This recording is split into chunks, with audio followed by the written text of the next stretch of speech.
la búsqueda intuitiva, la espiritualidad.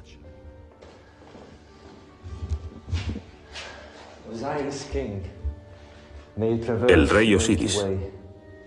Ojalá se pudiera atravesar la Vía Láctea, el Nilo celeste, y que después de la muerte, la vida nos llevara de la mano hasta Orión.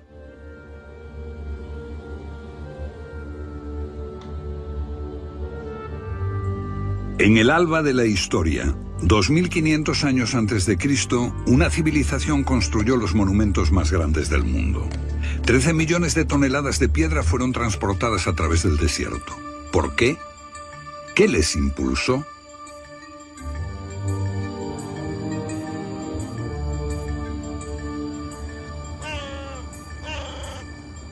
Los egiptólogos nos dicen que sirvieron para construir las tumbas de 3 faraones. Robert Bauval, escritor e investigador británico nacido en Alejandría, pasó muchos años de su vida bajo la sombra de estas pirámides. En los últimos 20 años ha estado investigando su significado en las estrellas y en los mitos.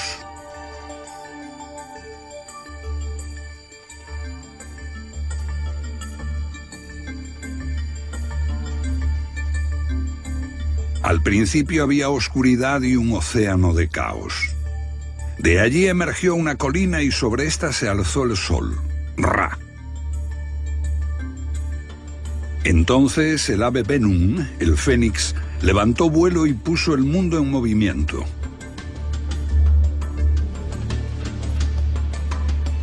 En aquel lugar estuvo la ciudad sagrada de Heliópolis, en torno a un pilar coronado por el sagrado Benben, el símbolo de aquella colina original.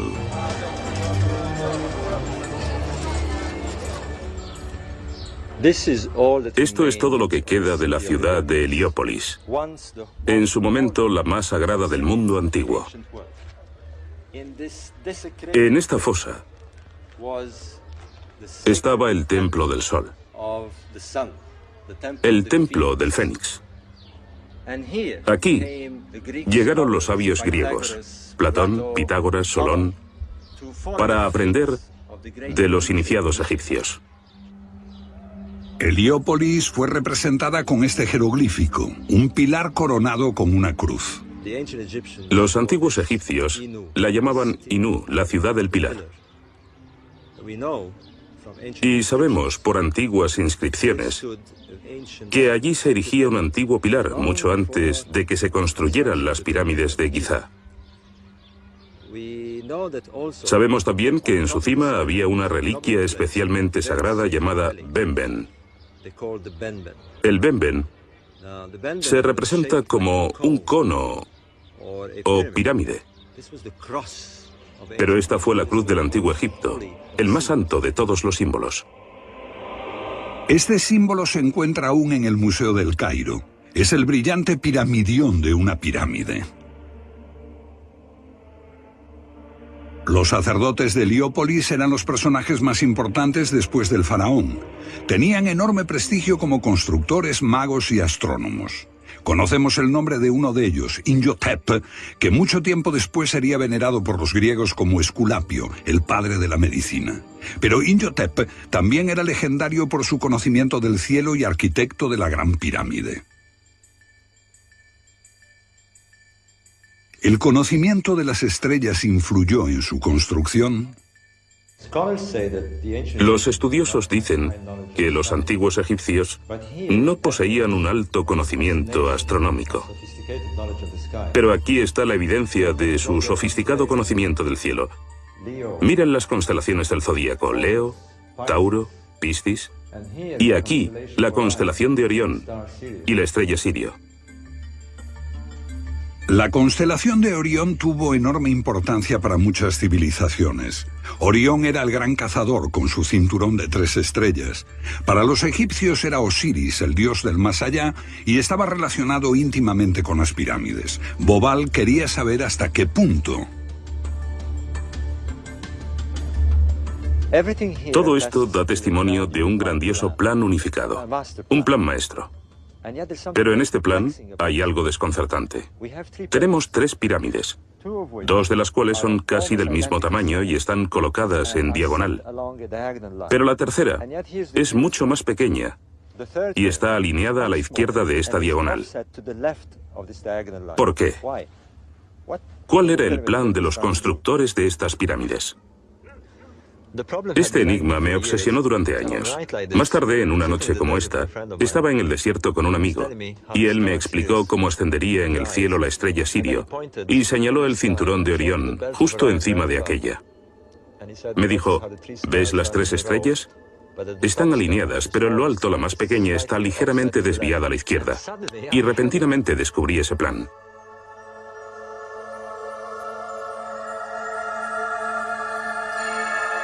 Bobal sabía que otras 2 pirámides cercanas tenían también nombres de estrellas. Lo que descubrió fue asombroso. Orión, el rey Osiris, estaba tanto en el cielo como en la tierra. Pero algo no encajaba. Los egipcios veían al Nilo como la Vía Láctea terrestre y a las pirámides como el cinturón de Orión. Pero cuando éstas se construyeron, la Vía Láctea y Orión no estaban situadas en la misma posición que las pirámides. Bobal descubrió que el ordenador estaba reproduciendo otra época. Para lograr una perfecta correspondencia con las pirámides en la Tierra, el cielo necesita rotar ligeramente en sentido contrario a las agujas del reloj, o sea, retroceder en el tiempo, año 3000 a.C., año 4000, año 5000. La posición de las estrellas cambia a través del tiempo por un fenómeno llamado precesión. Igual que en una peonza que rota y se traslada, el eje terrestre tiene un pequeño balanceo. Este produce un pequeño retraso en el punto por el cual debe salir el sol en el equinoccio de primavera. Año 7000, 8000, asombroso. La correspondencia entre cielo y tierra nos sitúa en el año 10.500 a.C. Ese año, la Vía Láctea coincidía exactamente con el curso del Nilo. Los constructores se remontaron a un distante pasado para reproducir el cielo cuando Orión ascendía. Aquella era la mítica edad primera de su religión, cuando los dioses gobernaban Egipto. Otro enigma. En la Gran Pirámide hay unos extraños canales muy estrechos que apuntan al cielo. Los egiptólogos les llaman canales de ventilación. No hay forma de que pudieran haber sido canales de ventilación. El diseño es demasiado complicado. Apuntan hacia fuera de la pirámide, al cielo. Deben haber tenido una finalidad superior. Los astrónomos descubrieron que esos canales estaban dirigidos a la Osa Menor y a Alfa Draconis, la estrella polar de la antigüedad. Obviamente no se metieron en estas complicaciones por juego. Para los antiguos egipcios, Orión era Osiris, el gran dios de la resurrección. Esto es una reconstrucción del cielo en el año 2500 a.C. Veamos qué ocurre en el cinturón de Orión cuando éste cruza la línea norte-sur. El canal de la cámara del rey apuntaba a Orión, el dios Osiris. Ahora bien, aquí a la izquierda de Orión está la estrella Sirio. Para los antiguos egipcios era la estrella de Isis, la esposa de Osiris. Y fue maravilloso descubrirlo. Bobal descubrió que el último canal apuntaba a Sirio, la estrella de la diosa Isis. Los antiguos egipcios estaban construyendo caminos hacia Isis y Osiris, sus dioses del más allá y de la resurrección.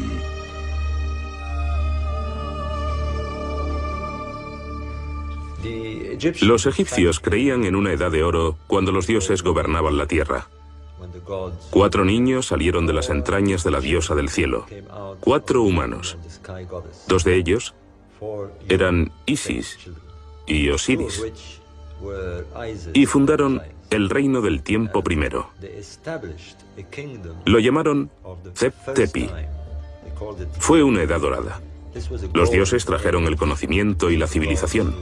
El equilibrio entre el cosmos y la tierra era perfecto. Y la felicidad reinaba en el mundo.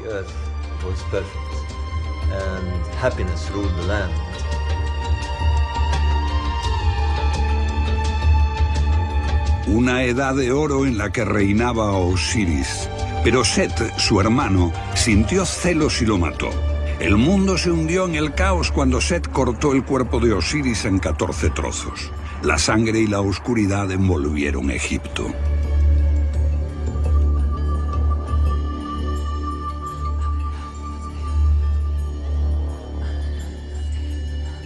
Pero Isis, la leal esposa de Osiris, buscó por toda la tierra los trozos de su esposo y los unió dentro de un lienzo.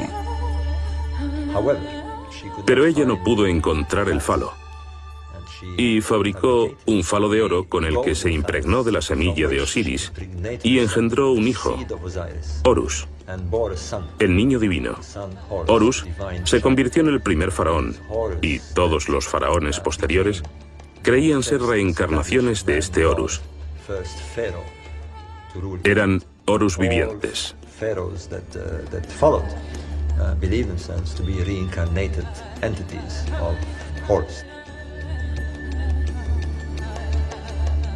Horus, con cabeza de halcón, vengó a su padre, venció a Set. Isis y Osiris se reencarnaron en los cielos donde son los reyes de la noche y del más allá. Osiris como Orión, Isis como la estrella Sirio.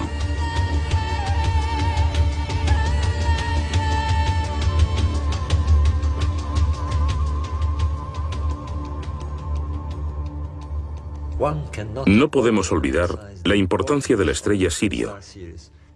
Sirio era Isis, la que vivificaba Egipto. La estrella tiene un ciclo muy específico. Es la más brillante del hemisferio norte, la más venerada por los egipcios. Pero podía desaparecer. Durante un periodo de 70 días, Orión y Sirio no eran visibles. Este periodo de 70 días era también el tiempo de embalsamiento del difunto. Les llevaría 70 días realizar todo el ritual y, por lo tanto, es evidente que lo asociaban a la desaparición de las estrellas durante 70 días. 70 días de espera y luto, temiendo que la estrella volviese a nacer.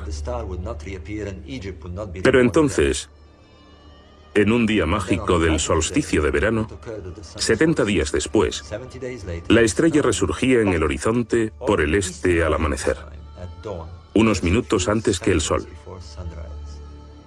Y este destello, esta chispa, era la vida. La reaparición de la estrella era el momento culminante del culto egipcio. En esos mismos momentos, el Nilo aumenta por las lluvias monzónicas. La inundación del Nilo trae nueva vida a la tierra reseca. Para Egipto significaba el renacimiento, y era tan importante que esta inundación marcaba el comienzo del nuevo año. Esta milagrosa conjunción de la salida del sol en el solsticio de verano con el renacimiento de Sirio anunciaba la inundación del Nilo, que fertilizaba los cultivos y respaldaba la gran idea egipcia del renacimiento.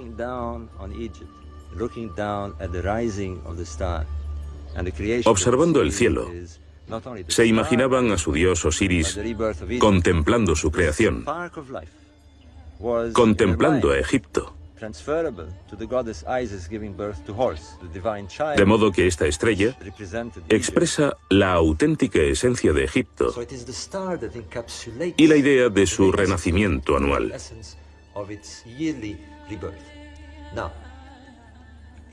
Tenemos así una madre divina, esta estrella del este.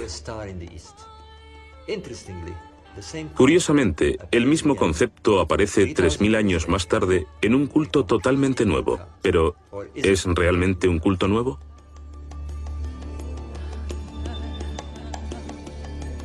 El enfoque de Bobal arroja nueva luz sobre los ritos funerarios del faraón, hijo de Horus, tal como lo concibieron los constructores de pirámides. Después de 70 días, la momia era llevada a la orilla oeste del Nilo, la necrópolis de Gizeh, donde las pirámides se alzan como puertas hacia los astros de Isis y Osiris, los dioses de la vida después de la muerte.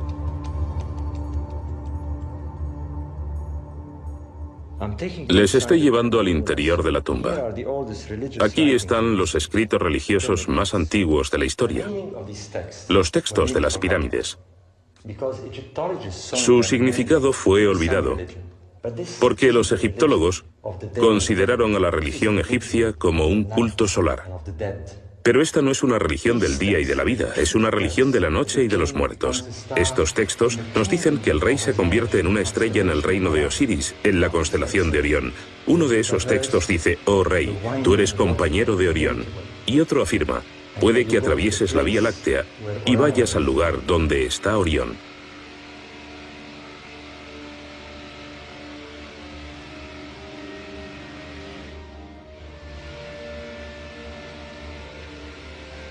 Cuando un faraón moría, su cuerpo era momificado y preparado como Isis había hecho con el de Osiris. Entonces, su alma podía ascender al cielo. Pero antes de esto, el monarca muerto tenía que asegurarse de que el poder divino había pasado a su hijo, el Horus viviente. Esto se conseguía en una ceremonia llamada apertura de la boca, en la que se empleaban instrumentos para abrir la boca de la momia y devolverle la vida.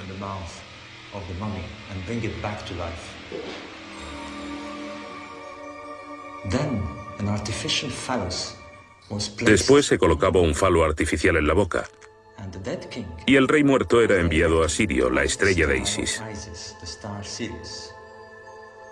En ese momento se producía la fecundación del útero de la diosa.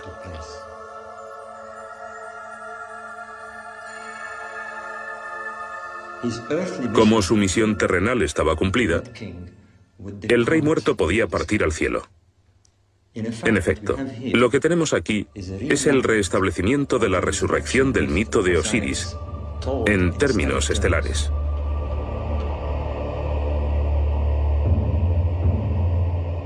En el antiguo Egipto, esta era la entrada al otro mundo, el reino de Osiris. Este es un lugar donde reina el misterio. Hasta ahora, los científicos no han visto más que las tumbas de 3 faraones muertos, pero crece la certeza de que fue más, mucho más.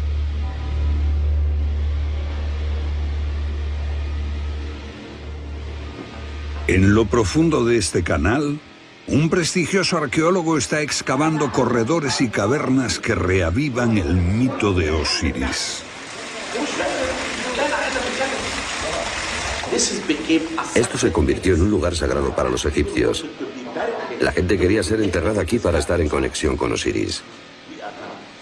Estamos ahora a 30 metros de profundidad, entre la Esfinge y la segunda pirámide.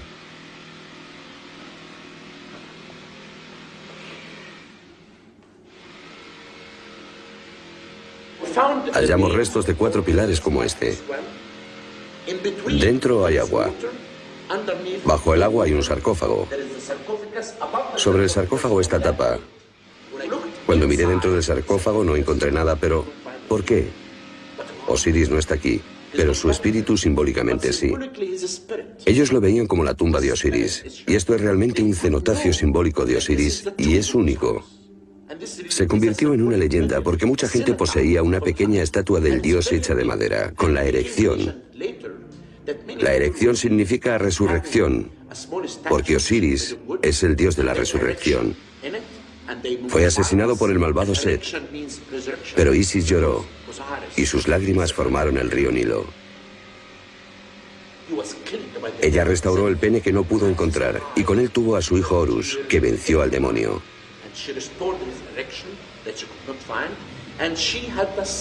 Este mito construyó la civilización egipcia.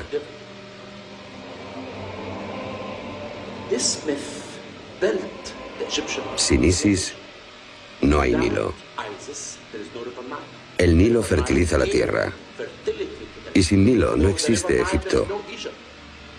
El relato también nos dice que el demonio tiene que ser derrotado siempre.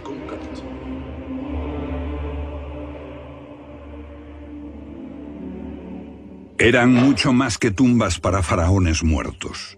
Esta fue la grandiosa expresión de una civilización con una visión cósmica. Indagaba en la muerte y en la resurrección a través de ritos mágicos y de iniciación. El punto central de la religión egipcia, la idea total del culto de iniciación y del sentimiento místico, consiste en conocer cómo se produce esta transfiguración y viaje a la otra vida para formar parte del reino de Osiris en el más allá. Osiris es la constelación de Orión. Ellos lo llamaban Sahu. un extraño nombre que significa convertirse en un ser astral. Le pusieron este nombre a la momia. Las hemos llamado momias, pero en el antiguo Egipto su nombre significaba convertirse en Sahu. Transformarse en Sahu era convertirse en momia, pero también en una entidad espiritual. Fundirse con Orión. Del mismo modo decimos unirse a Cristo o hacernos uno con Cristo después de la muerte. ¿Eran las pirámides de Gizeh un intento de alcanzar la vida más allá de la muerte? Las nuevas teorías ganan terreno. Eran un modelo real en la Tierra de esa región del cielo a donde se espera que viaje el alma. De modo que este era un lugar de iniciación, un lugar de preparación en los misterios sobre qué espera más allá de la muerte.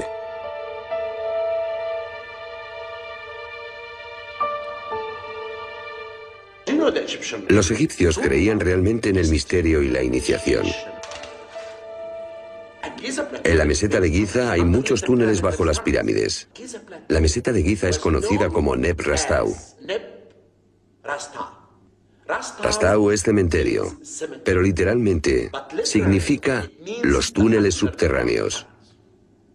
Después, la meseta de Giza se conoció durante el Imperio Nuevo con el nombre de el sitio de Osiris. Giza es el lugar del dios Osiris, que es el señor de los túneles subterráneos.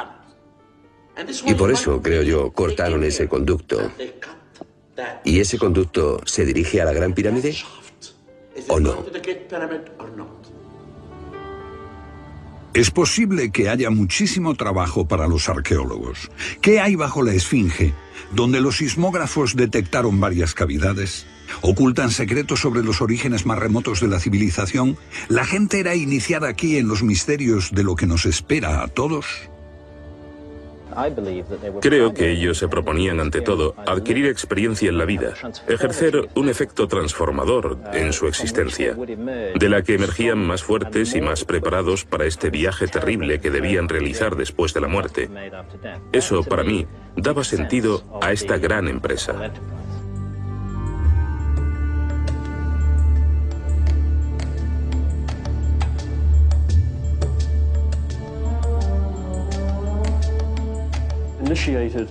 Eran iniciados en los misterios del silencio y la quietud. Pero estaba prohibido hablar de ello, y por extraño que parezca, nadie lo hizo. Todo lo que sabemos es que atravesaban los umbrales de la muerte. Era un anticipo de la muerte. Ser conducido a través de una dimensión que abarca emociones como miedo, pánico, amor. Simplemente se trataba de empujar a un individuo hasta un punto en que se abra a todo aquello que en realidad no es él. De modo tal que pueda emerger el auténtico yo que subyace tras la personalidad social. Un lugar donde los hombres pueden estar junto al Dios.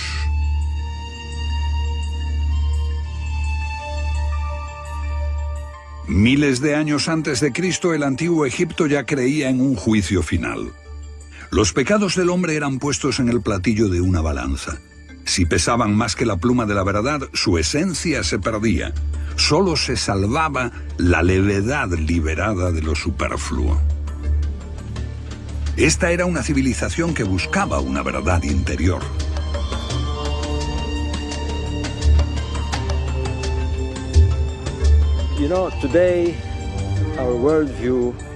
La visión del mundo de nuestros científicos nos dice que la verdad está fuera y que tenemos que buscarla fuera. Pero los antiguos egipcios decían que la verdad estaba en el interior de cada uno y su búsqueda era hacia adentro. Ellos creían que en el individuo vive la chispa de la divinidad.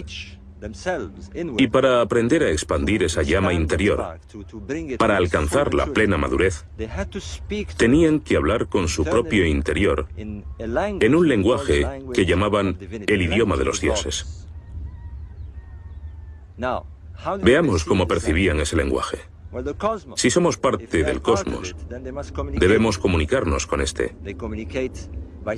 Y ellos lo hacían sintiendo, captando mensajes del viento, de las estrellas, la luna, la fertilidad de la tierra, el nacimiento de sus hijos. Este es el lenguaje de la naturaleza, el lenguaje del cosmos. En algún momento comenzaron a entender que se podía codificar en símbolos este lenguaje. Se podía simbolizar el principio cósmico. Este es el principio de la escritura sagrada. Así se inventaron los jeroglíficos. Su invención proviene de los dioses.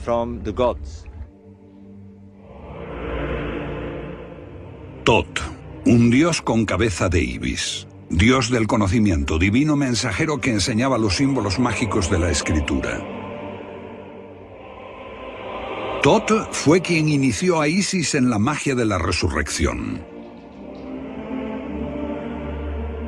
El francés Champollion descifró el jeroglífico con esta piedra roseta, pero no hizo justicia a la magia de Tot. Nosotros, con nuestro alfabeto fonético de 26 letras, solo estamos arañando la superficie. Los egipcios desarrollaron un sistema mejor. Tenían 780 letras en su escritura y estudiaban cada una de ellas. Y cada signo, cada símbolo, estaba cargado de poder. Así, cuando comunicaban una idea, elegían el símbolo exacto. Un ejemplo que todos conocemos es la cruz. La cruz cristiana es un símbolo. Si uno no sabe lo que representa, ve tan solo una cruz. Pero para un sacerdote católico, para un iniciado en el culto de la cristiandad, significa todo en su fe. Los jeroglíficos son la ventana detrás de la cual se halla un poderoso culto de iniciación.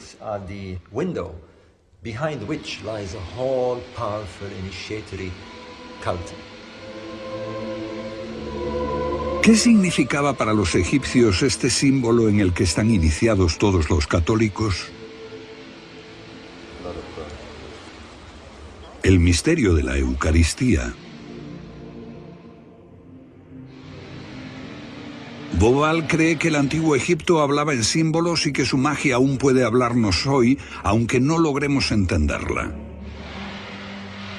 La época de la Gran Pirámide nos sitúa en el 2500 a.C. Después de 2000 años, las ideas religiosas se debilitaron y aparecieron nuevos dioses. Pero el mito de Osiris resistió, aunque cambió su nombre por el de Serapis. Los templos de Serapis y de Isis podían hallarse lo mismo en Inglaterra que en Alemania o en Francia.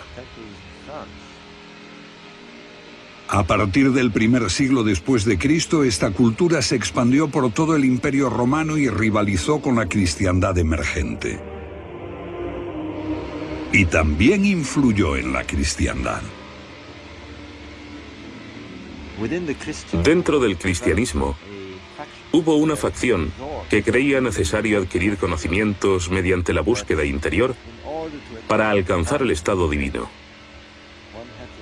Gran parte de esta creencia proviene de la religión egipcia.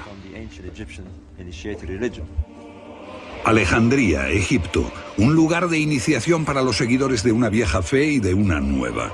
Aquí vinieron los primeros cristianos a buscar la gnosis, el conocimiento mediante la iniciación, para buscar al Dios dentro de uno mismo como una verdad interior.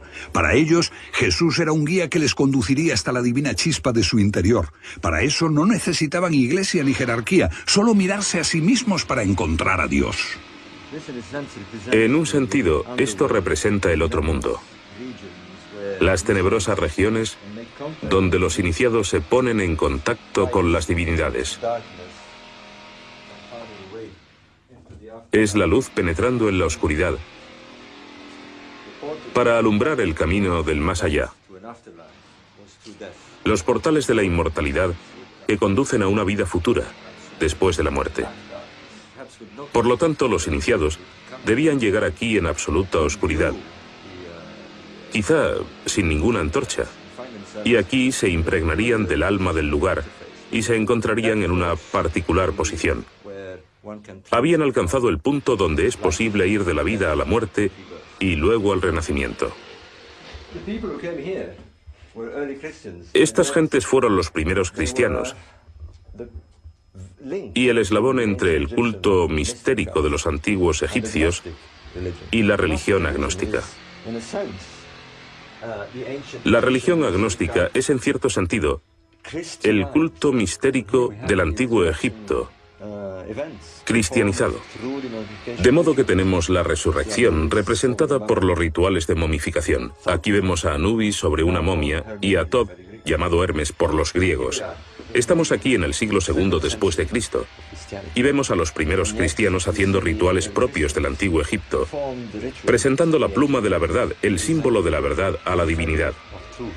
En este tiempo, el cristianismo primitivo no había formado aún su iconografía y sus mitos. Elaboró la cristiandad sus mitos. De los 4 evangelios hay uno que formuló la idea de la natividad y la imagen de María como sagrada madre de un niño divino, Jesús. Y curiosamente relaciona el relato con Egipto, el Evangelio de Mateo. El Evangelio de Mateo es único por 3 motivos relacionados con la historia de la Navidad. 1. Los magos. Vinieron de Oriente y seguían a una estrella.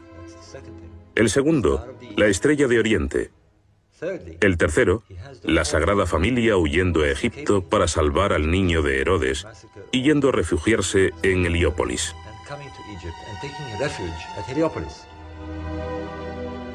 Esta iglesia cristiana cerca de Heliópolis tiene una pintura de la huida a Egipto de la Sagrada Familia. Y la tradición está igual de viva hoy que cuando ellos hicieron esta pintura. Dibujaron el árbol bajo el que supuestamente descansó la Sagrada Familia. Esta historia solo aparece en el Evangelio de Mateo. Ahora sabemos que el Evangelio de Mateo se escribió en Alejandría, en Egipto. Pero, ¿qué tenía el autor en mente? Bobal cree que Mateo desarrolló el icono de la Sagrada Madre y del Niño Divino para convencer a los egipcios porque para ellos se trataba de una imagen muy familiar. El icono más importante del culto religioso del antiguo Egipto es sin duda esta diosa Isis con el niño Horus en su regazo. Los cristianos tratan de extender aquí una nueva religión, un nuevo culto entre gente que creyó durante 3 milenios que el niño divino era el hijo de Isis. De hecho, en cierto sentido, se secuestró el mito estelar de Isis y Horus, y la estrella Sirio se insertó en la mitología cristiana. Los antiguos creadores del incipiente culto cristiano introdujeron el mito de Isis en su nueva religión. Utilizaron un astro, la estrella de Oriente o de Belén. ¿Pudo ser esta Sirio, la antigua estrella de nacimiento divino para los egipcios? Después de 3000 años, por el fenómeno de la precesión de los equinoccios, fue cambiando el tiempo de la salida y la puesta de Sirio. Cuando nació Jesús, Sirio aparecía en torno al solsticio de invierno, no en el solsticio de verano como en el antiguo Egipto, sino en torno al 25 de diciembre, para ser precisos, justo después de la puesta del sol. Sabemos que judíos y cristianos celebraban el cambio del día al anochecer, no al amanecer como los antiguos egipcios. El 25 de diciembre veían salir la constelación de Orión y Sirio se asomaba por el horizonte. Era la misma imagen con que los antiguos egipcios celebraron durante miles de años el nacimiento del niño divino Horus, el Dios Hijo. ¿Pudo ocurrir que la estrella de la Navidad se tomase de un antiguo mito y se introdujera en la nueva religión cristiana? Guiados por la estrella, ¿los Reyes Magos fueron concebidos para coincidir con el antiguo mito egipcio? La constelación de Orión, con 3 brillantes estrellas formando el cinturón, se asomaría anunciando el nacimiento de Sirio. Pero es solo Mateo quien menciona a los 3 magos en su Evangelio. ¿Podría explicar esto por qué las 3 estrellas del cinturón de Orión fueron identificadas con los 3 reyes magos? Es evidente, si se estudian juntos el mito y la historia, que quienes lo escribieron veían a Isis como la madre de Jesús. Después desarrolló una identidad propia como María y se quitó la parte que tenía de Isis. Pero sin duda al principio era Isis. Estas imágenes míticas están vivas y evolucionaron y cambiaron. Nada puede ser estático y nada puede ser dicho de una sola forma y solo una vez.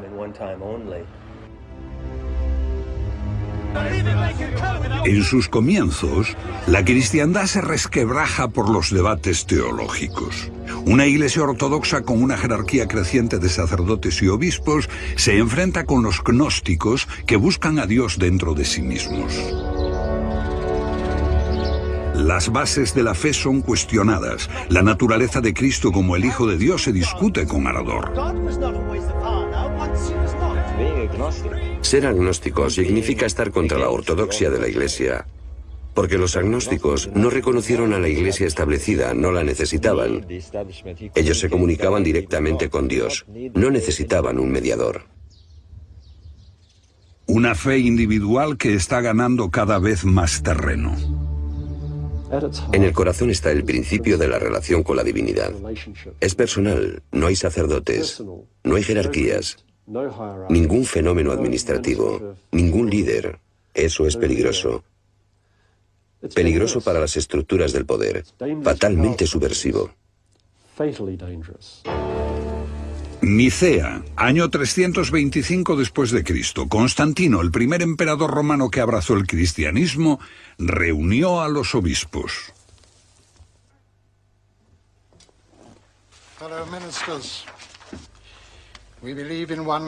Como estadista optó por la ortodoxia y el apoyo a su poderosa jerarquía. And in one Lord, Jesus Christ, the Son of God, begotten from the Father, God from God, light from light. Los evangelios gnósticos arden. Los cristianos matan a cristianos por millares. Los gnósticos y los paganos son arrasados. El Seapeum, el templo de Osiris en Alejandría y su gran biblioteca son pasto de las llamas.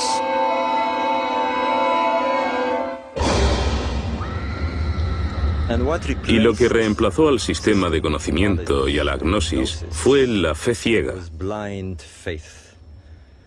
que al final lleva hacia los monjes y ascetas y a la sequedad de una institución que impuso a la población sus doctrinas y dogmas.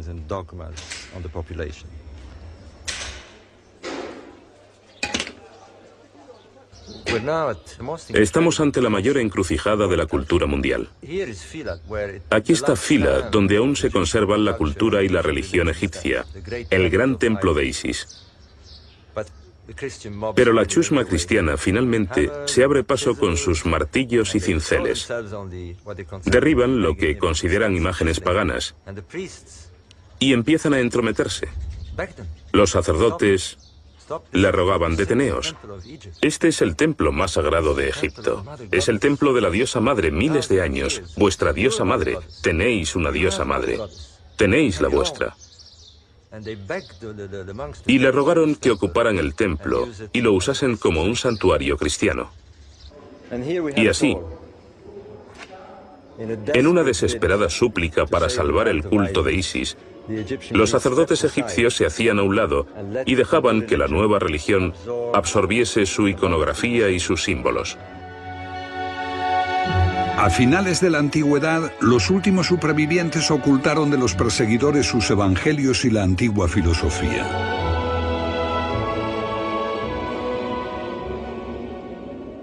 Estos escritos gnósticos fueron descubiertos recientemente, pero los textos filosóficos aparecieron mucho antes en Florencia, la cuna del nuevo despertar de Europa.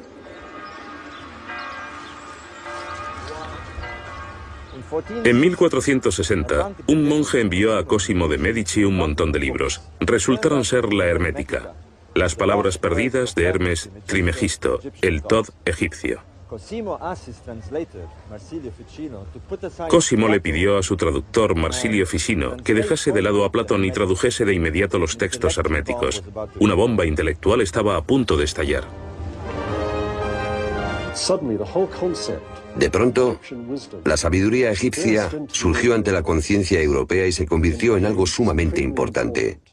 Y en los 200 o 300 años posteriores inspiró el arte europeo, el esfuerzo intelectual, el pensamiento, la filosofía y el saber en general. Bajo el corpus hermeticum subyace el poder del simbolismo.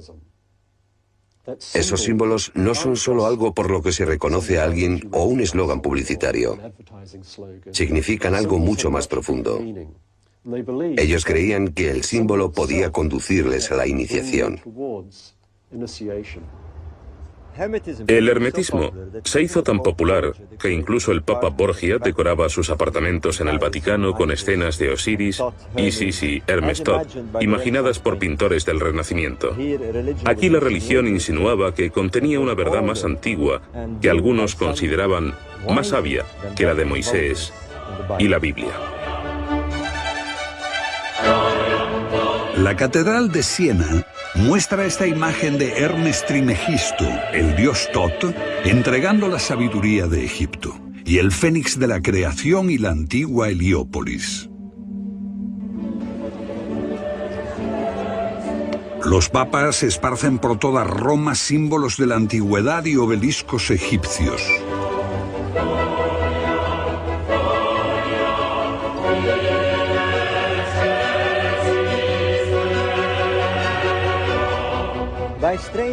Los extraños giros del destino hicieron que los papas eligieran el antiguo símbolo de la Heliópolis, que era un pilar con una cruz en lo alto, y lo pusieron en el corazón mismo de la cristiandad. Y qué ironía que todos los que venían aquí también viniesen a admirar este símbolo pagano de Egipto. Expertos como el jesuita Athanasius Kircher estudian los enigmas egipcios, pero la Iglesia intuye el peligro. El hermetismo inspira formas nuevas e individuales de devoción que no interesan a la Iglesia. Las ideas se prohíben y los libros son quemados. En el año 1600 el hermetismo es silenciado. Su principal promotor, Giordano Bruno, es puesto a disposición del tribunal eclesiástico, pero a pesar de las crueles torturas no reniega de sus ideas. La Iglesia solo tenía una forma de parar esto, y entonces ocurrió algo impensable. En una nublada mañana de septiembre, el hermetista Giordano Bruno fue arrastrado a este lugar, amordazado y quemado vivo. En el último momento, trató de apartar sus ojos de la cruz que blandía ante su rostro un monje de la Inquisición. El hermetismo se transformó de pronto en algo prohibido. El hermetismo se refugia en sociedades esotéricas como los Rosacruces y la francmasonería. La Gran Logia de Londres, corazón y cuartel general de la francmasonería, está repleta de antiguos símbolos. Iniciación secreta, ritos, símbolos. Pregunte a cualquier masón sobre el vínculo con el antiguo Egipto y posiblemente se reirá. Escritores como Bob Lomas y Chris Knight habían hecho lo mismo hasta que la curiosidad pudo más. Hace 10 años nos hubiésemos burlado de alguien que dijese lo que estamos diciendo ahora, pero el hecho es que hay una línea recta clara que parte de Egipto y que se unió y se bifurcó a lo largo del tiempo. La pirámide con el ojo que todo lo ve, la enorme estrella, los símbolos egipcios más sagrados penetraron en los misterios masónicos. En sus libros, Lomas y Knight investigan la influencia de la francmasonería en los símbolos y las instituciones de los Estados Unidos. Los fundadores de los Estados Unidos de América, la mayoría de ellos eran masones. George Washington, Franklin y otros. La construcción de la Casa Blanca recoge emblemas masónicos. Y la Constitución de los Estados Unidos es una extensión de los principios de la masonería, de la democracia. Promueve la inversión en ciencia y el fomento de la ciencia. Se trata de un experimento masónico que a su vez es un experimento del antiguo Egipto, el principio de hacer el bien por el bien fuera de una religión. Y eso es lo que la masonería significa hoy. Frente al templo masónico de George Washington hay otro símbolo familiar. En este lugar, George Washington y otros padres fundadores de Estados Unidos son representados portando un mandil masónico. El dólar, símbolo del poder de Norteamérica, muestra el lado oculto del sello americano, la pirámide con el ojo que todo lo ve y el lema de un nuevo orden mundial. Es interesante, por ejemplo, que cuando el presidente americano presta juramento está haciendo un símbolo masónico, que no puedo demostrar por qué contravendría mis votos como masón. Él no explica de qué se trata, pero es el símbolo masónico de la fidelidad. Napoleón empezó su andadura en la escena mundial como conquistador de Egipto. Cuando Napoleón llegó a las puertas del Cairo, no llegó como cristiano. Él y su ejército estaban muy imbuidos en un culto revolucionario modelado con ideales masónicos. Prácticamente todos sus generales eran francmasones, y Napoleón se inició una noche que pasó solo dentro de la Gran Pirámide. Cuando volvió de Egipto, Napoleón estaba obsesionado con la idea de que le protegían las estrellas. Tanto que este monumento, conocido como Place de l'Étoile, Plaza de la Estrella, se situó a lo largo del eje central de París, de los Campos Elíseos. Y más aún. Esta gran arteria de París está a 26 grados este para alinearse con la estrella de Isis. Esto es lo que cree Bobal. Esto es lo que los parisinos veían cuando miraban al este, la salida de la constelación de Orión. Y aquí está Sirio asomándose en el horizonte, a 26,5 grados a la derecha del este, en perfecto alineamiento con los Campos Elíseos. Algunos historiadores dicen que el nombre de París puede estar relacionado con el nombre de Isis, porque aquí donde está la iglesia de Saint-Germain-des-Prés hubo una vez un templo de Isis. Y los romanos solían llamar este sitio Par Isis, que quiere decir cerca del templo de Isis. Par Isis, París. Napoleón quedó tan impresionado que ordenó incluir a la estrella Sirio y a la Isis en la proa del barco, en el emblema de París. La ciudad contiene muchas referencias a Isis y a Egipto, como este techo del Palacio del Louvre. El genio de París y el futuro. Un futuro que muestra a Isis, un obelisco y una pirámide a sus pies. Y un ángel anunciando la aparición. Y aquí está, la misma estatua en la plaza de la Bastilla, donde una imponente multitud se congregó bajo la estatua de Isis para celebrar el primer año de la Revolución Francesa. Y ahora, 200 años después, lo que vemos, bueno, como en el cuadro, un obelisco y una pirámide que fue inaugurada por el presidente Mitterrand en 1989, en el bicentenario de la Revolución. Aquí ven estos instrumentos mágicos muy antiguos colocados en el corazón del mundo. Pueden imaginarse a millones de personas caminando por aquí durante años, y en ocasiones despierta la imaginación de uno. Alguien dirá, bueno, ¿por qué está aquí? ¿Qué está haciendo aquí? Y se ve obligado a evocar la magia del pasado y lo que significaban los símbolos. Símbolos que contienen, como los jeroglíficos, muchos significados. Lo mismo sucedió cuando Egipto tuvo la brillante idea de entrar en el nuevo milenio a través de la televisión mundial.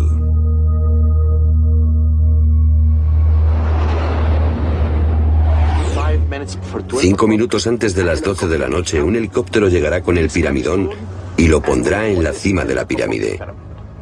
Ustedes tendrán que imaginárselo, el momento más emocionante de la historia. Ese piramidón había estado perdido durante muchos miles de años. Parecía un maravilloso recurso para promover Egipto, pero simbolizaba mucho más que eso. Se ha sugerido que, aparte de ser un símbolo masónico, representa el tiempo en que los ideales masónicos inaugurarían un nuevo orden mundial. Es lo que se dice en el billete de $1 estadounidense, que hay un nuevo orden mundial que llega.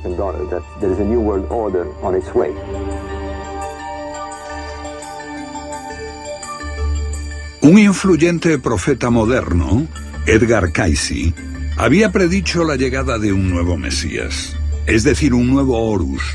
Por primera vez en miles de años, Sirio, la estrella de Isis, aparecería al acabar el año por encima de la pirámide. Los antiguos egipcios representaban a Isis con dos símbolos: una estrella sobre un triángulo.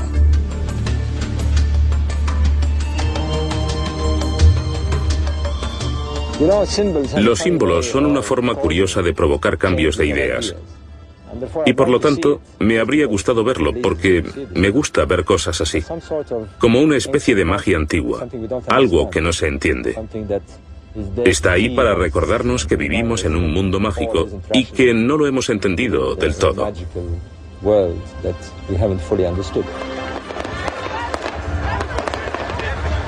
Pero Egipto celebró el milenio sin la televisión mundial.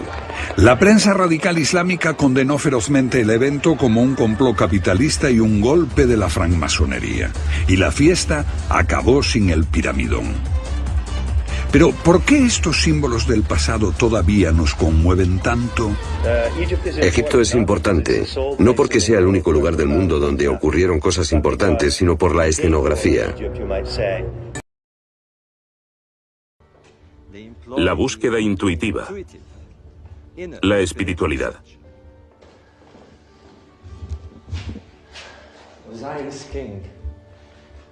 El rey Osiris.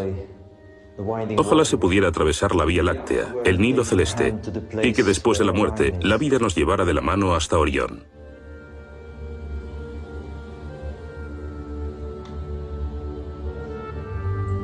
En el alba de la historia, 2500 años antes de Cristo, una civilización construyó los monumentos más grandes del mundo. 13 millones de toneladas de piedra fueron transportadas a través del desierto. ¿Por qué? ¿Qué les impulsó?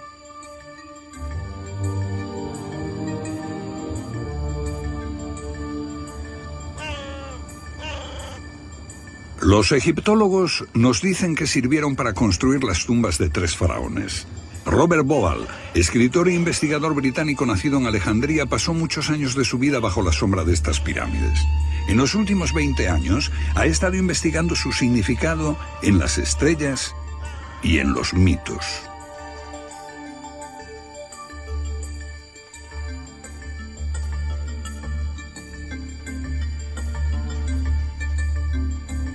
Al principio había oscuridad y un océano de caos. De allí emergió una colina y sobre esta se alzó el sol, Ra. Entonces el ave Benun, el fénix, levantó vuelo y puso el mundo en movimiento.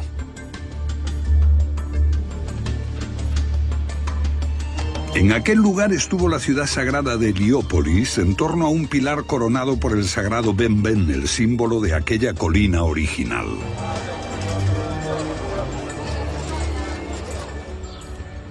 Esto es todo lo que queda de la ciudad de Heliópolis, en su momento la más sagrada del mundo antiguo.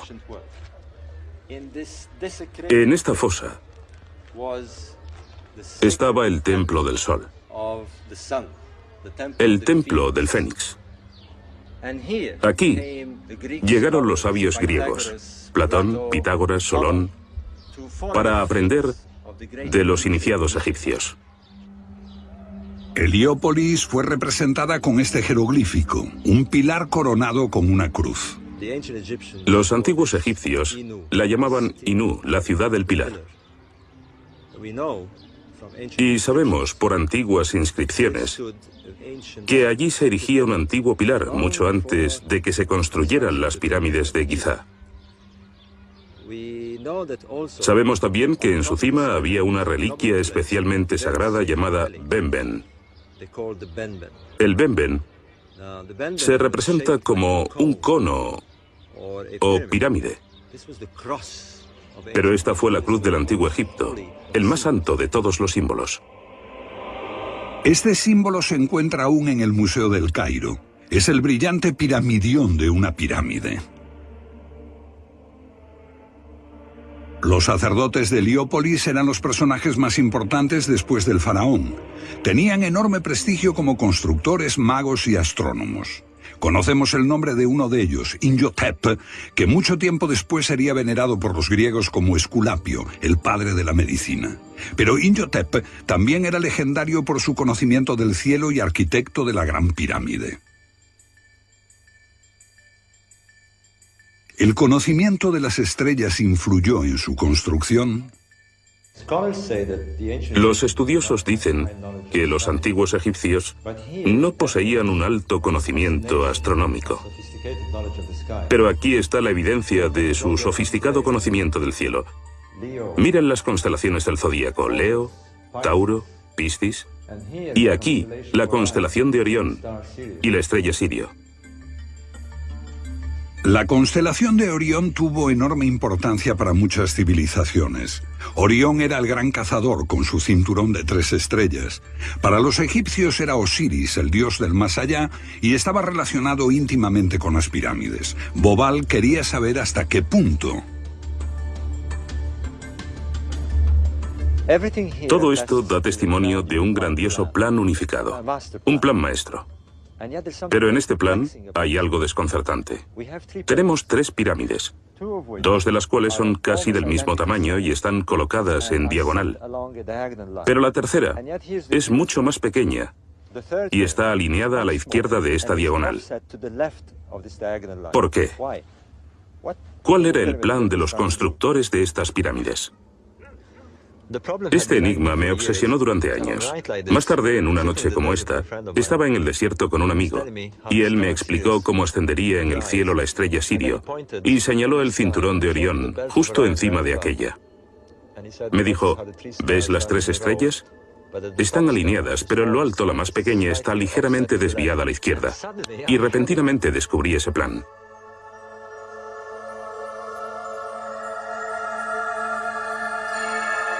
Bobal sabía que otras 2 pirámides cercanas tenían también nombres de estrellas. Lo que descubrió fue asombroso. Orión, el rey Osiris, estaba tanto en el cielo como en la tierra. Pero algo no encajaba. Los egipcios veían al Nilo como la Vía Láctea terrestre y a las pirámides como el cinturón de Orión. Pero cuando éstas se construyeron, la Vía Láctea y Orión no estaban situadas en la misma posición que las pirámides. Bobal descubrió que el ordenador estaba reproduciendo otra época. Para lograr una perfecta correspondencia con las pirámides en la Tierra, el cielo necesita rotar ligeramente en sentido contrario a las agujas del reloj, o sea, retroceder en el tiempo. Año 3000 a.C., año 4000, año 5000. La posición de las estrellas cambia a través del tiempo por un fenómeno llamado precesión. Igual que en una peonza que rota y se traslada, el eje terrestre tiene un pequeño balanceo. Este produce un pequeño retraso en el punto por el cual debe salir el sol en el equinoccio de primavera. Año 7000, 8000, asombroso. La correspondencia entre cielo y tierra nos sitúa en el año 10.500 a.C. Ese año, la Vía Láctea coincidía exactamente con el curso del Nilo. Los constructores se remontaron a un distante pasado para reproducir el cielo cuando Orión ascendía. Aquella era la mítica edad primera de su religión, cuando los dioses gobernaban Egipto. Otro enigma. En la Gran Pirámide hay unos extraños canales muy estrechos que apuntan al cielo. Los egiptólogos les llaman canales de ventilación. No hay forma de que pudieran haber sido canales de ventilación. El diseño es demasiado complicado. Apuntan hacia fuera de la pirámide, al cielo. Deben haber tenido una finalidad superior. Los astrónomos descubrieron que esos canales estaban dirigidos a la Osa Menor y a Alfa Draconis, la estrella polar de la antigüedad. Obviamente no se metieron en estas complicaciones por juego. Para los antiguos egipcios, Orión era Osiris, el gran dios de la resurrección. Esto es una reconstrucción del cielo en el año 2500 a.C. Veamos qué ocurre en el cinturón de Orión cuando éste cruza la línea norte-sur. El canal de la cámara del rey apuntaba a Orión, el dios Osiris. Ahora bien, aquí a la izquierda de Orión está la estrella Sirio. Para los antiguos egipcios era la estrella de Isis, la esposa de Osiris. Y fue maravilloso descubrirlo. Bobal descubrió que el último canal apuntaba a Sirio, la estrella de la diosa Isis. Los antiguos egipcios estaban construyendo caminos hacia Isis y Osiris, sus dioses del más allá y de la resurrección.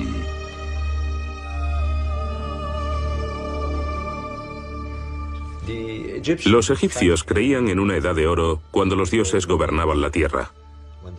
4 niños salieron de las entrañas de la diosa del cielo, 4 humanos.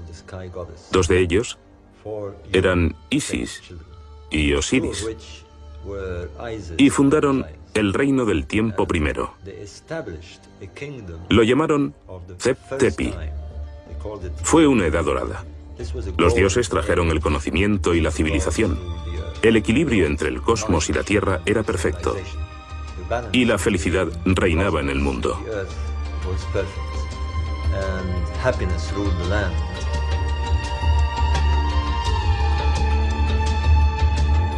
Una edad de oro en la que reinaba Osiris. Pero Set, su hermano, sintió celos y lo mató. El mundo se hundió en el caos cuando Set cortó el cuerpo de Osiris en 14 trozos. La sangre y la oscuridad envolvieron Egipto.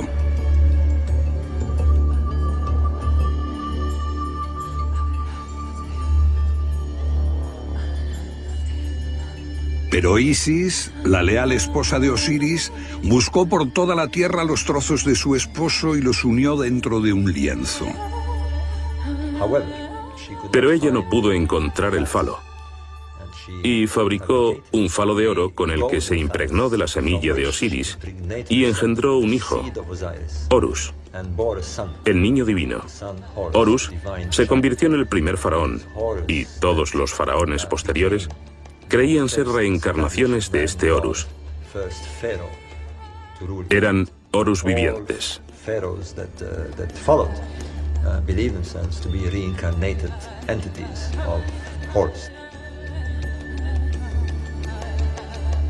Horus, con cabeza de halcón, vengó a su padre, venció a Set.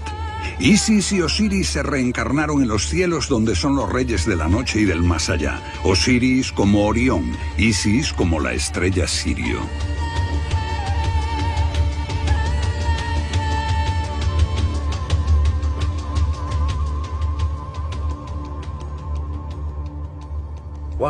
No podemos olvidar la importancia de la estrella Sirio. Sirio era Isis, la que vivificaba a Egipto. La estrella tiene un ciclo muy específico. Es la más brillante del hemisferio norte, la más venerada por los egipcios. Pero podía desaparecer. Durante un periodo de 70 días, Orión y Sirio no eran visibles. Este periodo de 70 días era también el tiempo de embalsamiento del difunto. Les llevaría 70 días realizar todo el ritual y, por lo tanto, es evidente que lo asociaban a la desaparición de las estrellas durante 70 días. 70 días de espera y luto, temiendo que la estrella volviese a nacer. Pero entonces, en un día mágico del solsticio de verano, 70 días después, la estrella resurgía en el horizonte por el este al amanecer, unos minutos antes que el sol. Y este destello, esta chispa, era la vida. La reaparición de la estrella era el momento culminante del culto egipcio. En esos mismos momentos, el Nilo aumenta por las lluvias monzónicas. La inundación del Nilo trae nueva vida a la tierra reseca. Para Egipto significaba el renacimiento, y era tan importante que esta inundación marcaba el comienzo del nuevo año. Esta milagrosa conjunción de la salida del sol en el solsticio de verano con el renacimiento de Sirio anunciaba la inundación del Nilo, que fertilizaba los cultivos y respaldaba la gran idea egipcia del renacimiento.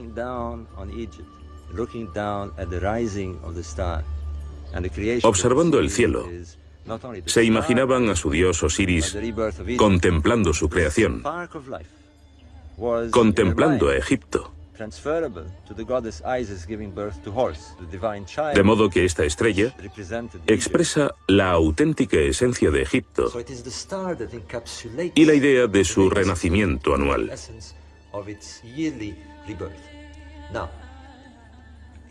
Tenemos así una madre divina, esta estrella del este.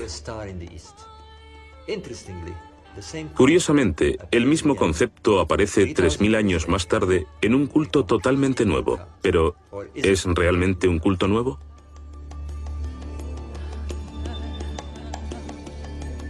El enfoque de Bobal arroja nueva luz sobre los ritos funerarios del faraón, hijo de Horus, tal como lo concibieron los constructores de pirámides. Después de 70 días, la momia era llevada a la orilla oeste del Nilo, la necrópolis de Gizeh, donde las pirámides se alzan como puertas hacia los astros de Isis y Osiris, los dioses de la vida después de la muerte.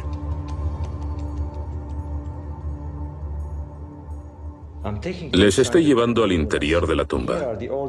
Aquí están los escritos religiosos más antiguos de la historia, los textos de las pirámides. Su significado fue olvidado, porque los egiptólogos consideraron a la religión egipcia como un culto solar.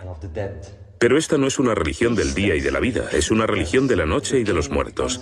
Estos textos nos dicen que el rey se convierte en una estrella en el reino de Osiris, en la constelación de Orión. Uno de esos textos dice, oh rey, tú eres compañero de Orión. Y otro afirma, puede que atravieses la Vía Láctea y vayas al lugar donde está Orión.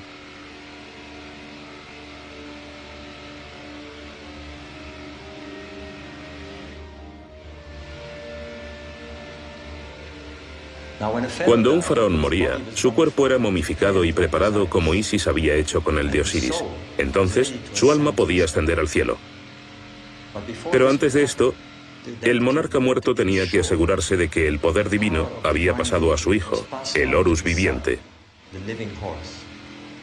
Esto se conseguía en una ceremonia llamada apertura de la boca, en la que se empleaban instrumentos para abrir la boca de la momia y devolverle la vida.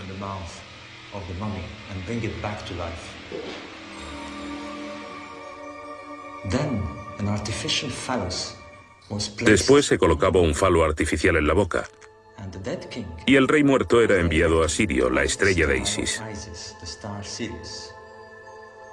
En ese momento se producía la fecundación del útero de la diosa.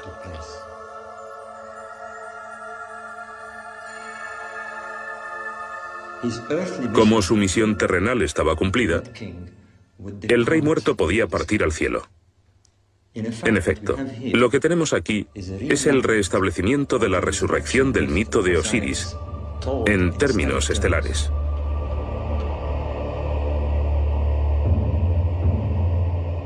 En el antiguo Egipto, esta era la entrada al otro mundo, el reino de Osiris. Este es un lugar donde reina el misterio. Hasta ahora, los científicos no han visto más que las tumbas de 3 faraones muertos, pero crece la certeza de que fue más, mucho más.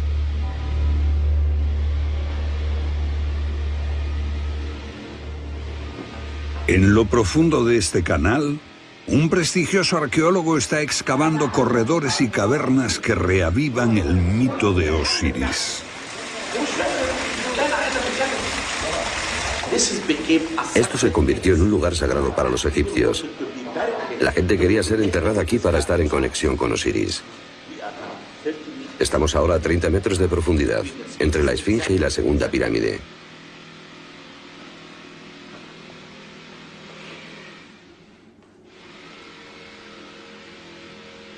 Hallamos restos de 4 pilares como este. Dentro hay agua. Bajo el agua hay un sarcófago.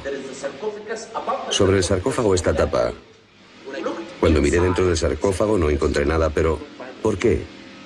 Osiris no está aquí, pero su espíritu simbólicamente sí.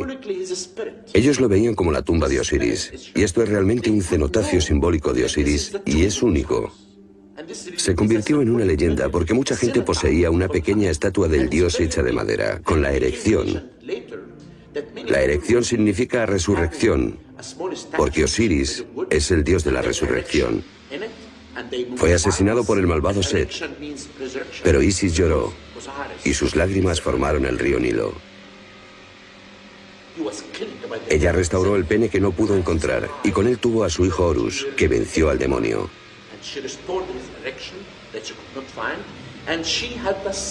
Este mito construyó la civilización egipcia.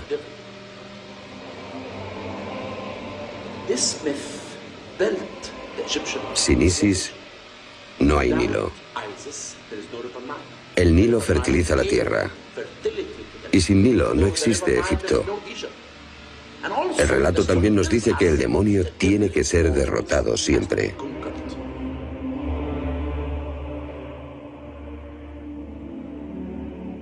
Eran mucho más que tumbas para faraones muertos. Esta fue la grandiosa expresión de una civilización con una visión cósmica. Indagaba en la muerte y en la resurrección a través de ritos mágicos y de iniciación.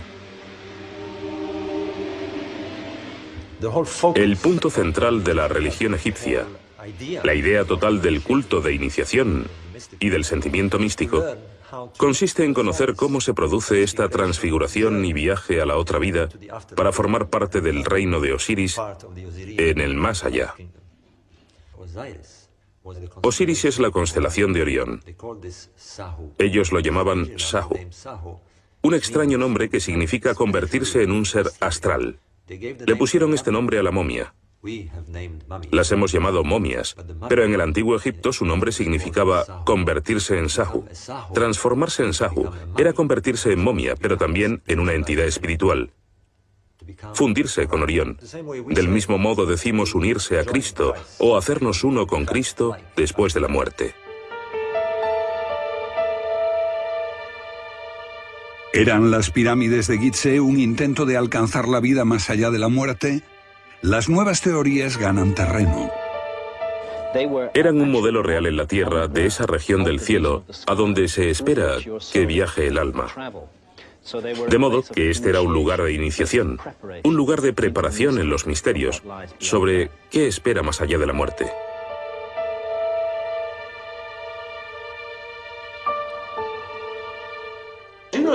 Los egipcios creían realmente en el misterio y la iniciación. En la meseta de Giza hay muchos túneles bajo las pirámides. La meseta de Giza es conocida como Neb Rastau. Rastau es cementerio, pero literalmente significa los túneles subterráneos. Después, la meseta de Giza se conoció durante el Imperio Nuevo con el nombre de el sitio de Osiris. Giza es el lugar del dios Osiris, que es el señor de los túneles subterráneos. Y por eso, creo yo, cortaron ese conducto. ¿Y ese conducto se dirige a la Gran Pirámide? ¿O no? Es posible que haya muchísimo trabajo para los arqueólogos. ¿Qué hay bajo la Esfinge, donde los sismógrafos detectaron varias cavidades? ¿Ocultan secretos sobre los orígenes más remotos de la civilización? ¿La gente era iniciada aquí en los misterios de lo que nos espera a todos? Creo que ellos se proponían, ante todo, adquirir experiencia en la vida, ejercer un efecto transformador en su existencia, de la que emergían más fuertes y más preparados para este viaje terrible que debían realizar después de la muerte. Eso, para mí, daba sentido a esta gran empresa.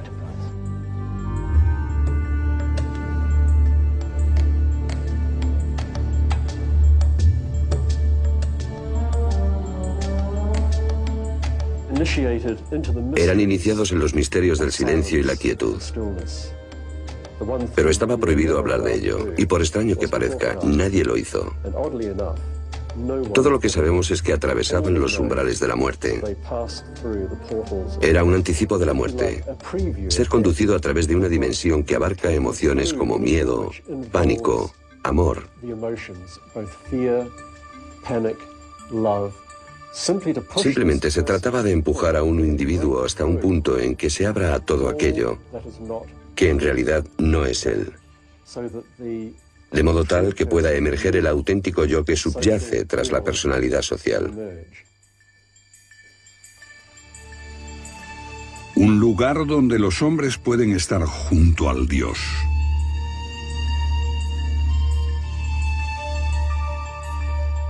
Miles de años antes de Cristo, el antiguo Egipto ya creía en un juicio final. Los pecados del hombre eran puestos en el platillo de una balanza. Si pesaban más que la pluma de la verdad, su esencia se perdía. Solo se salvaba la levedad liberada de lo superfluo. Esta era una civilización que buscaba una verdad interior.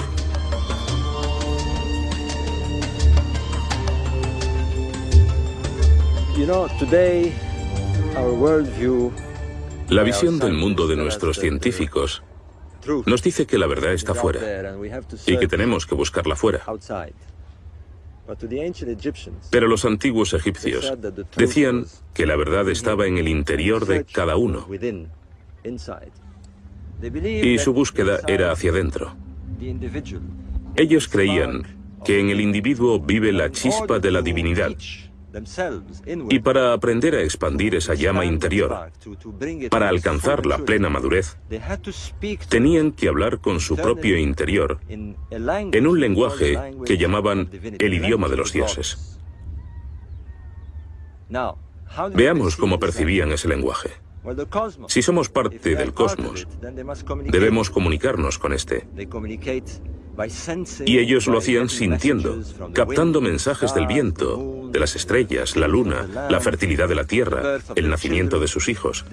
Este es el lenguaje de la naturaleza, el lenguaje del cosmos. En algún momento comenzaron a entender que se podía codificar en símbolos este lenguaje. Se podía simbolizar el principio cósmico. Este es el principio de la escritura sagrada. Así se inventaron los jeroglíficos. Su invención proviene de los dioses.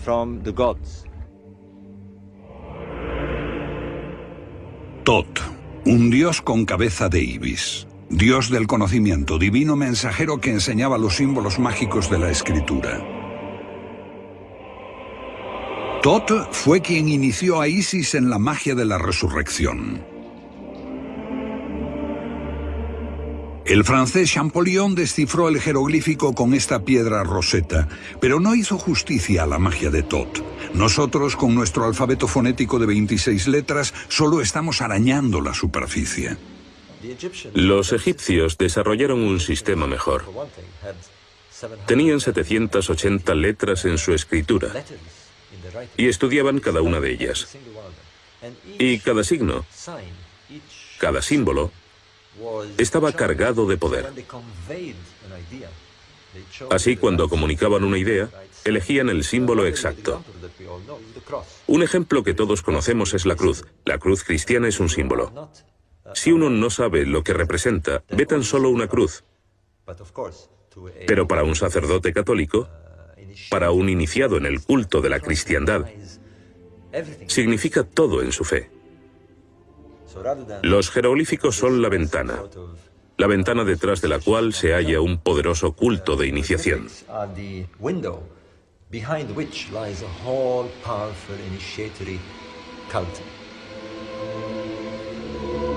¿Qué significaba para los egipcios este símbolo en el que están iniciados todos los católicos?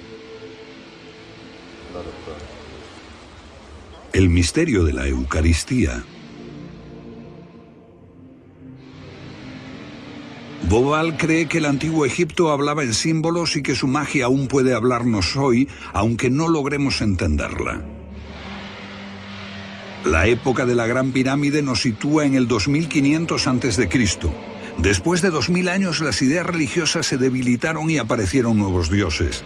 Pero el mito de Osiris resistió, aunque cambió su nombre por el de Serapis. Los templos de Serapis y de Isis podían hallarse lo mismo en Inglaterra que en Alemania o en Francia. A partir del primer siglo después de Cristo, esta cultura se expandió por todo el Imperio Romano y rivalizó con la cristiandad emergente. Y también influyó en la cristiandad.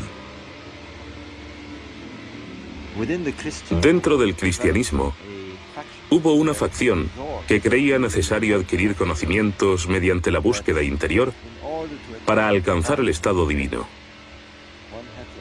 Gran parte de esta creencia proviene de la religión egipcia.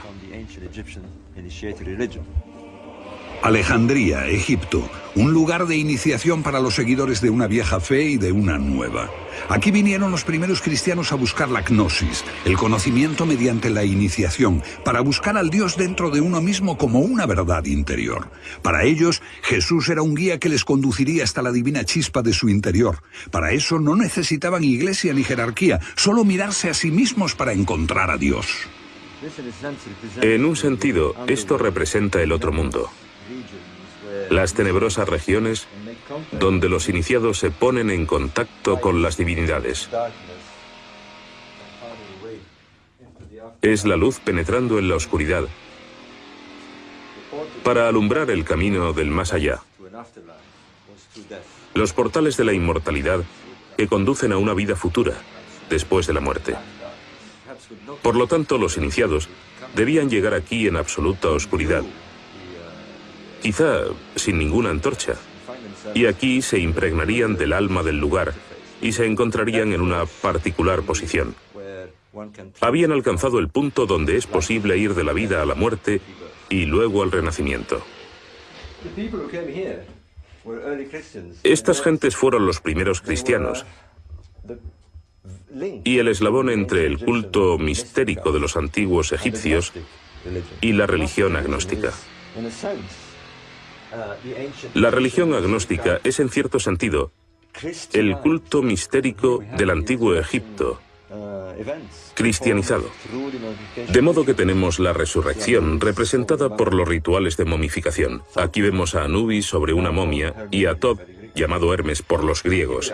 Estamos aquí en el siglo II después de Cristo y vemos a los primeros cristianos haciendo rituales propios del antiguo Egipto, presentando la pluma de la verdad, el símbolo de la verdad, a la divinidad.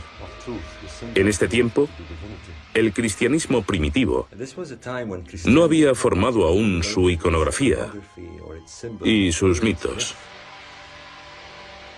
Elaboró la cristiandad sus mitos. De los 4 evangelios hay uno que formuló la idea de la natividad y la imagen de María como sagrada madre de un niño divino, Jesús. Y curiosamente relaciona el relato con Egipto, el Evangelio de Mateo. El Evangelio de Mateo es único por 3 motivos relacionados con la historia de la Navidad. 1. Los magos.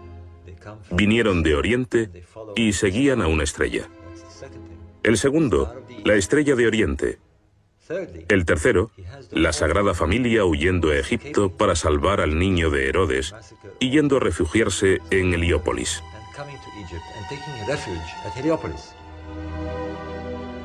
Esta iglesia cristiana cerca de Heliópolis tiene una pintura de la huida a Egipto de la Sagrada Familia. Y la tradición está igual de viva hoy que cuando ellos hicieron esta pintura. Dibujaron el árbol bajo el que supuestamente descansó la Sagrada Familia. Esta historia solo aparece en el Evangelio de Mateo. Ahora sabemos que el Evangelio de Mateo se escribió en Alejandría, en Egipto. Pero, ¿qué tenía el autor en mente? Bobal cree que Mateo desarrolló el icono de la Sagrada Madre y del Niño Divino para convencer a los egipcios porque para ellos se trataba de una imagen muy familiar. El icono más importante del culto religioso del antiguo Egipto es sin duda esta diosa Isis con el niño Horus en su regazo. Los cristianos tratan de extender aquí una nueva religión, un nuevo culto entre gente que creyó durante 3 milenios que el niño divino era el hijo de Isis. De hecho, en cierto sentido, se secuestró el mito estelar de Isis y Horus, y la estrella Sirio se insertó en la mitología cristiana. Los antiguos creadores del incipiente culto cristiano introdujeron el mito de Isis en su nueva religión. Utilizaron un astro, la estrella de Oriente o de Belén. ¿Pudo ser esta Sirio, la antigua estrella de nacimiento divino para los egipcios? Después de 3000 años, por el fenómeno de la precesión de los equinoccios, fue cambiando el tiempo de la salida y la puesta de Sirio. Cuando nació Jesús, Sirio aparecía en torno al solsticio de invierno. no en el solsticio de verano, como en el antiguo Egipto, sino en torno al 25 de diciembre, para ser precisos, justo después de la puesta del sol. Sabemos que judíos y cristianos celebraban el cambio del día al anochecer, no al amanecer como los antiguos egipcios. El 25 de diciembre veían salir la constelación de Orión y Sirio se asomaba por el horizonte. Era la misma imagen con que los antiguos egipcios celebraron durante miles de años el nacimiento del niño divino Horus, el Dios Hijo. ¿Pudo ocurrir que la estrella de la Navidad se tomase de un antiguo mito y se introdujera en la nueva religión cristiana? Guiados por la estrella, ¿los Reyes Magos fueron concebidos para coincidir con el antiguo mito egipcio? La constelación de Orión, con 3 brillantes estrellas formando el cinturón, se asomaría anunciando el nacimiento de Sirio. Pero es solo Mateo quien menciona a los 3 magos en su Evangelio. ¿Podría explicar esto por qué las 3 estrellas del cinturón de Orión fueron identificadas con los 3 Reyes Magos? Es evidente, si se estudian juntos el mito y la historia, que quienes lo escribieron veían a Isis como la madre de Jesús. Después desarrolló una identidad propia como María y se quitó la parte que tenía de Isis. Pero sin duda al principio era Isis. Estas imágenes míticas están vivas y evolucionaron y cambiaron. Nada puede ser estático y nada puede ser dicho de una sola forma y solo una vez.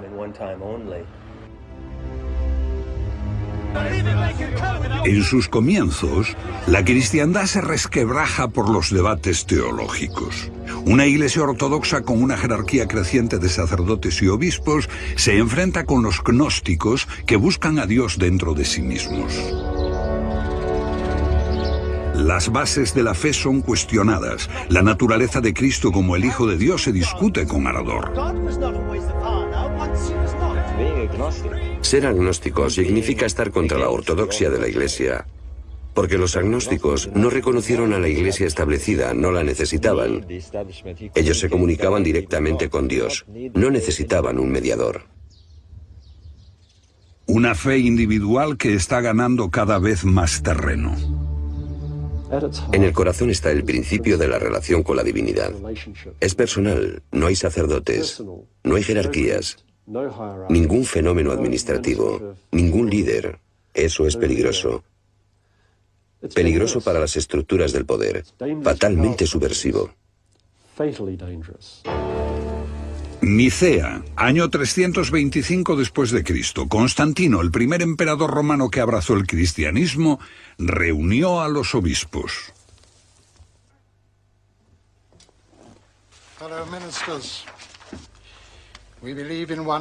Como estadista optó por la ortodoxia y el apoyo a su poderosa jerarquía.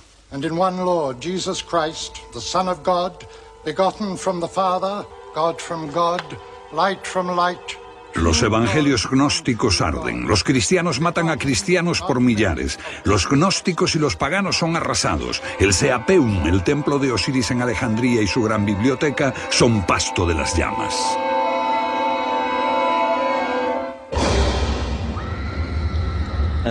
Y lo que reemplazó al sistema de conocimiento y a la gnosis fue la fe ciega, que al final lleva hacia los monjes y ascetas y a la sequedad de una institución que impuso a la población sus doctrinas y dogmas.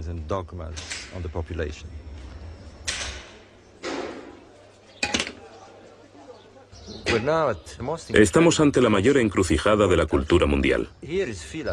Aquí está Fila, donde aún se conservan la cultura y la religión egipcia, el gran templo de Isis. Pero la chusma cristiana finalmente se abre paso con sus martillos y cinceles. Derriban lo que consideran imágenes paganas y empiezan a entrometerse. Los sacerdotes Le rogaban: deteneos. Este es el templo más sagrado de Egipto. Es el templo de la diosa madre, miles de años. Vuestra diosa madre. Tenéis una diosa madre. Tenéis la vuestra. Y le rogaron que ocuparan el templo y lo usasen como un santuario cristiano. Y así, en una desesperada súplica para salvar el culto de Isis, los sacerdotes egipcios se hacían a un lado y dejaban que la nueva religión absorbiese su iconografía y sus símbolos. A finales de la antigüedad, los últimos supervivientes ocultaron de los perseguidores sus evangelios y la antigua filosofía.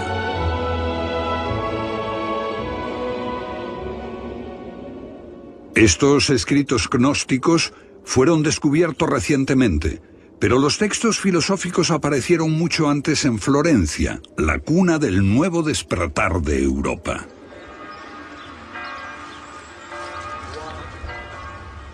En 1460, un monje envió a Cosimo de Medici un montón de libros. Resultaron ser la Hermética, las palabras perdidas de Hermes Trimegisto, el Tod egipcio. Cosimo le pidió a su traductor Marsilio Ficino que dejase de lado a Platón y tradujese de inmediato los textos herméticos. Una bomba intelectual estaba a punto de estallar. De pronto, la sabiduría egipcia surgió ante la conciencia europea y se convirtió en algo sumamente importante. Y en los 200 o 300 años posteriores inspiró el arte europeo, el esfuerzo intelectual, el pensamiento, la filosofía y el saber en general. Bajo el corpus hermeticum subyace el poder del simbolismo. Esos símbolos no son solo algo por lo que se reconoce a alguien o un eslogan publicitario. Significan algo mucho más profundo. Ellos creían que el símbolo podía conducirles a la iniciación. El hermetismo se hizo tan popular que incluso el Papa Borgia decoraba sus apartamentos en el Vaticano con escenas de Osiris, Isis y Hermes Tot, imaginadas por pintores del Renacimiento. Aquí la religión insinuaba que contenía una verdad más antigua que algunos consideraban más sabia que la de Moisés y la Biblia. La Catedral de Siena muestra esta imagen de Hermes Trimegisto, el dios Tot, entregando la sabiduría de Egipto, y el fénix de la creación y la antigua Heliópolis. Los papas esparcen por toda Roma símbolos de la antigüedad y obeliscos egipcios.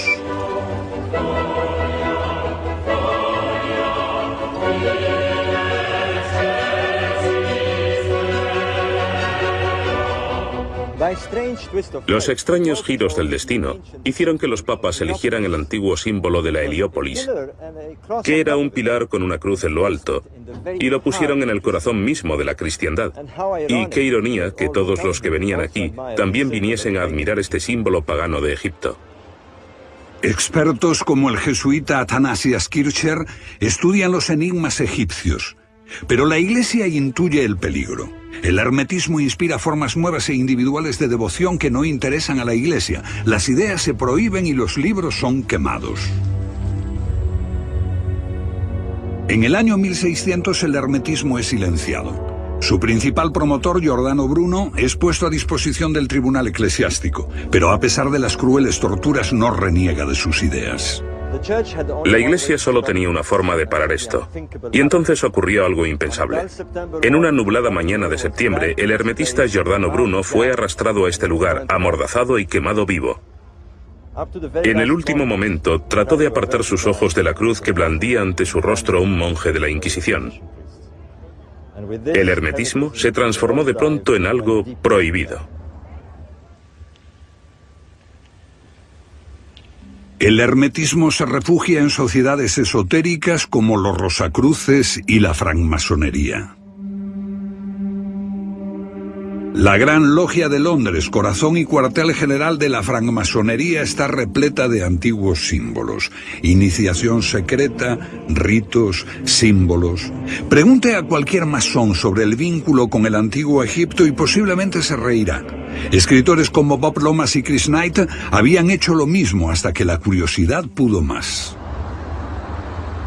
Hace 10 años nos hubiésemos burlado de alguien que dijese lo que estamos diciendo ahora, pero el hecho es que hay una línea recta clara que parte de Egipto y que se unió y se bifurcó a lo largo del tiempo.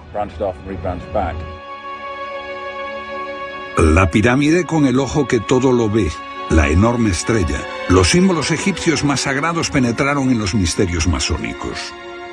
En sus libros, Lomas y Knight investigan la influencia de la francmasonería en los símbolos y las instituciones de los Estados Unidos. Los fundadores de los Estados Unidos de América, la mayoría de ellos eran masones. George Washington, Franklin y otros. La construcción de la Casa Blanca recoge emblemas masónicos. Y la Constitución de los Estados Unidos es una extensión de los principios de la masonería, de la democracia. Promueve la inversión en ciencia y el fomento de la ciencia. Se trata de un experimento masónico que a su vez es un experimento del antiguo Egipto, el principio de hacer el bien por el bien fuera de una religión. Y eso es lo que la masonería significa hoy. Frente al templo masónico de George Washington hay otro símbolo familiar. En este lugar, George Washington y otros padres fundadores de Estados Unidos son representados por